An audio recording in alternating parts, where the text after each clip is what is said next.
TET మరియు DSC 2021 English methodology class 5కి స్వాగతం.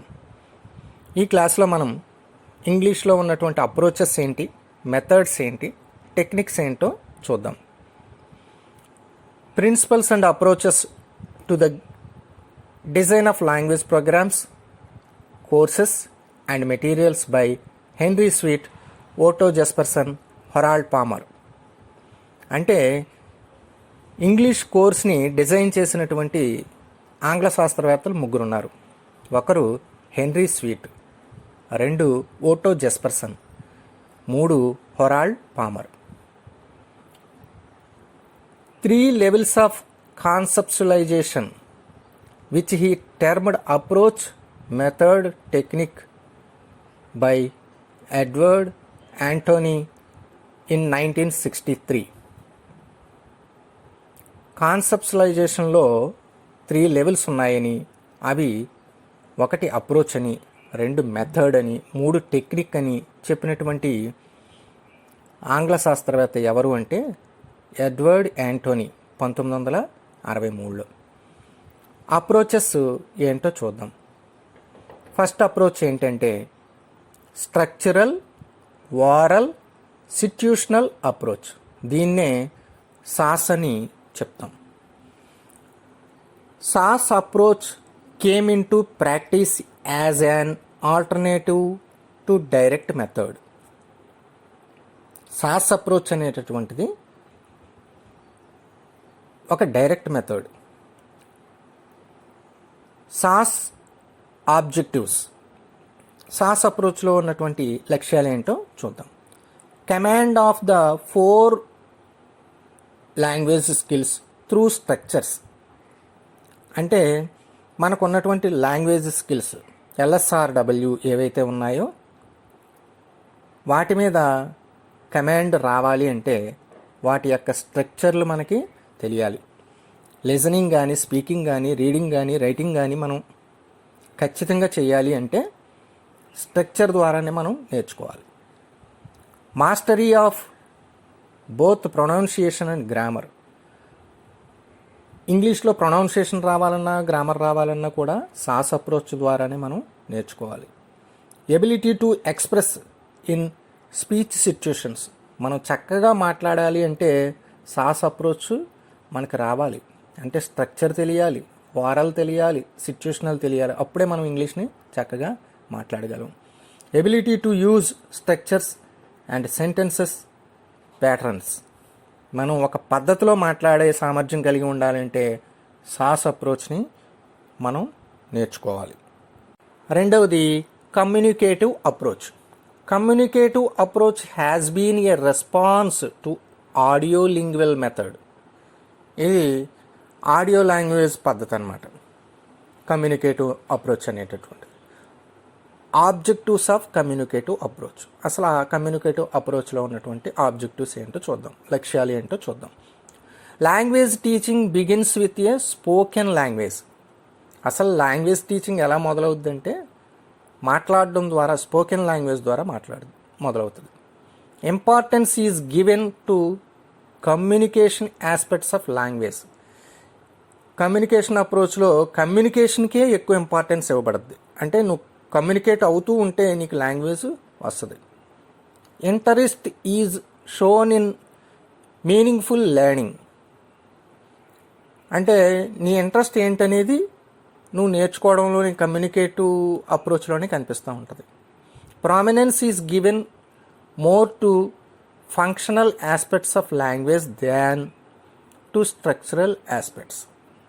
స్ట్రక్చరల్ పద్ధతి కంటే కూడా నువ్వు లాంగ్వేజ్ని కమ్యూనికేట్ చేస్తూ ఉంటే బాగా నేర్చుకోగలుగుతావు. Keith Morrow suggested 5 principles for communicative in the classroom. Keith Morrow అనేటటువంటి ఆంగ్ల శాస్త్రవేత్త 5 సూత్రాలను కమ్యూనికేషన్స్కి సంబంధించి చెప్పడం జరిగింది. 1, know what you are doing. నువ్వేం చేస్తున్నావో నీకు తెలియాలి. 2, the whole is more than the sum of parts. Parts కంటే మొత్తం ముఖ్యము అని చెప్తాడు. The process are important as the form. Process అనేటటువంటిది చాలా important. Mistakes are not always mistakes.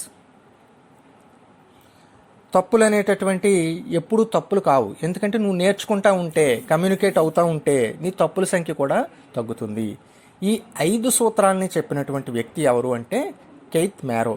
దీనిపై మీకు బిట్ ఎలా వస్తుంది అంటే కమ్యూనికేటివ్ అప్రోచెస్లో ప్రిన్సిపల్స్ చెప్పినటువంటి వ్యక్తి ఎవరు అంటే Keith మారో, 1981. One of the most important advocates of the SAS was A.S. హార్న్బై.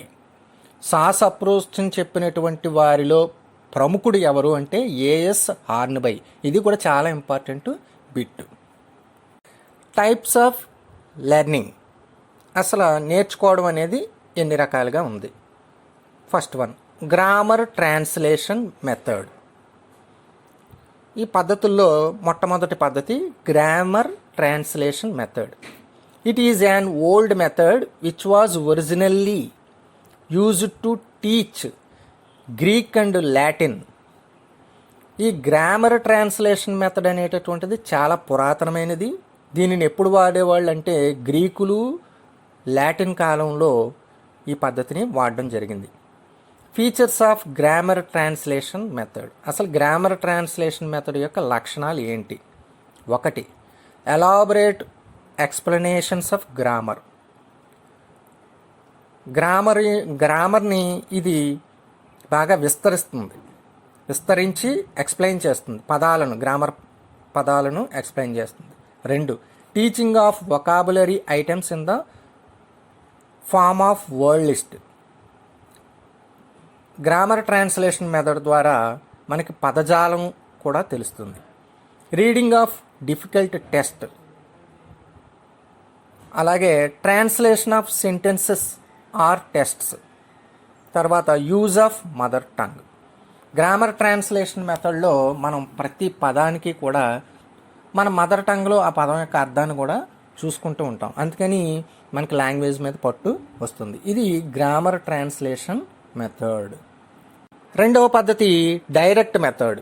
The direct method appeared as an answer to the shortcomings of the grammar translation method.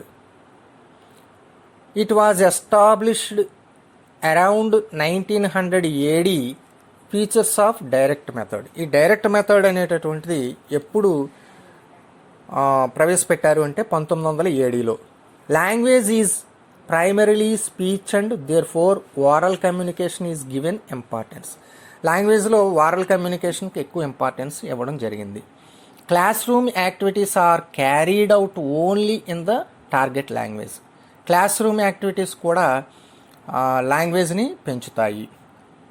New points are introduced orally either through question and answer exchanges, through objectives, pictures and demonstrations. మనం కొత్త పాయింట్లన్నీ కూడా మాట్లాడడం ద్వారా ఎక్కువ నేర్చుకోవచ్చు. Direct మెథడ్లో డైరెక్ట్గా English నేర్చుకోవడం అనేటటువంటిది ఇక్కడ ఏ విధంగా నేర్చుకోవాలి అనేటటువంటిది కనిపిస్తుంది. మనకి పిక్చర్స్ చూసి, లేకపోతే డెమాన్స్ట్రేషన్ చేయడం ద్వారా, ఆబ్జెక్ట్స్ చూడడం ద్వారా, ప్రశ్నలకు సమాధానాలు చెప్పడం ద్వారా మనం ఇంగ్లీష్ని అభివృద్ధి పరచుకోవచ్చు. Grammar is learned inductively. Learners find out rules and identify forms through a number of examples given in the target language. Direct మెథడ్లో నెంబర్ ఆఫ్ ఎగ్జాంపుల్స్ ఇవ్వడం జరుగుతుంది. అప్పుడే మనం ఎక్కువగా ఇంగ్లీష్ని నేర్చుకోవడం జరుగుతుంది. Emphasis in on correct pronunciation and grammar. Direct మెథడ్లో ప్రొనౌన్సియేషన్, గ్రామర్ కూడా బాగా కరెక్ట్గా వచ్చేంత వరకు చెప్పడం జరుగుతుంది. అన్ని ఎగ్జాంపుల్స్ ఇవ్వడం జరుగుతుంది. Language items are acquired naturally and hence memorization is avoided. అంటే బాగా బట్టి పట్టడం కాదు, న్యాచురల్గా రావాలి లాంగ్వేజ్ అనేటటువంటిది అని డైరెక్ట్ మెథడ్ చెప్తుంది. There is a scope for conversational practice and use of everyday vocabulary and spoken language.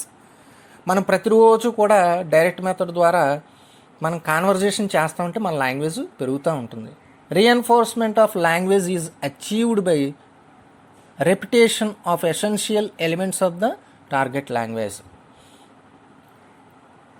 Dictation, fill in the blanks and paragraph writing are some of the practice exercise కూడా జరగాలి. అంటే dictation చెప్పడం ద్వారా, fill in the blanks పూర్తి చేయడం ద్వారా, paragraphs రాయడం ద్వారా డైరెక్ట్ మెథడ్లో మనం లాంగ్వేజ్ని అభివృద్ధిపరచుకోవచ్చు. మూడవ పద్ధతి ఏది అంటే బైలింగ్వల్ మెథడ్. బైలింగ్వల్ మెథడ్ అంటే 2 లాంగ్వేజెస్. ఈ పద్ధతిలో ఇంగ్లీష్ని ఎలా నేర్చుకుంటాం. C J Dodson advocated bilingual method. ఇది ఇంపార్టెంట్ బిట్. బైలింగ్వల్ మెథడ్ని ఎవరు ప్రవేశపెట్టారు అంటే C J Dodson. Bilingual method evolved with an interest to make students speak and write fluency and accuracy in the target language. Bilingual మెథడ్లో ఫ్లూయెన్సీ వస్తుంది, తర్వాత accuracy కూడా, ఖచ్చితంగా మాట్లాడేటటువంటి విధానం కూడా మనకి వస్తుంది. ఎందుకంటే మన మాతృభాష పక్కన ఇంగ్లీషు, ఈ 2 కలిపి చూసుకుంటూ ఉంటాం కనుక మనకి ఫ్లూయెన్సీ వస్తుంది, తర్వాత యాక్యురసీ కూడా మనకు వస్తుంది. It facilities performance of the teacher without demanding elaborate preparation. ఈ బైలింగ్వల్ మెథడ్లో టీచరు డిమాండ్ చేయక్కర్లేకుండానే మనం నేర్చుకుంటాం, బాగా విస్తారంగా నేర్చుకుంటాం. ఎందుకంటే మనకి 2 లాంగ్వేజ్లు చూసుకుంటున్నాం కదా, అందుకని బాగా నేర్చుకుంటాం అన్నమాట.